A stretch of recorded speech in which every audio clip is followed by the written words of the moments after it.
तुम्हाला माहीत आहे का, तिरुपती बालाजी मंदिर हे आंध्र प्रदेशातील तिरुमला पर्वतावर स्थित विष्णूचे अवतार मानले जाते.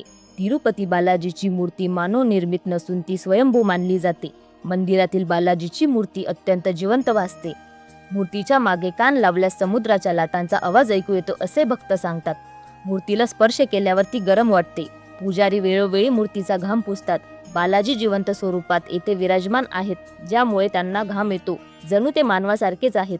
देवाच्या मूर्तीवर खरे केस आहेत असे मानले जाते. हे केस कधीच गुंतत नाही. एकदा बालाजीच्या डोक्यावर जखम झाली असता गंधर्व कन्या नीला देवीने आपले केस कापून बालाजींना लावले होते, ज्यामुळे जखम भरून आली. यामुळे भक्तांना केस दान करण्याची प्रथा इथे पडली. मंदिरात एक दिवा आहे, जो शेकडो वर्षापासून सतत पेटलेला आहे. कुणी त्याला पेटवताना किंवा विझवताना पाहिलेले नाही. मूर्ती मंदिराच्या मध्यभागी असली तरी ती काही कोनातून ती उजवीकडे किंवा डावीकडे दिसते. ते घंटानं वाजवण्याची परंपरा आहे, कारण येथे देव स्वतः जागृत आहेत असे मानले जाते. व्हिडिओ आवडला असेल तर चॅनलला नक्की सबस्क्राईब करा.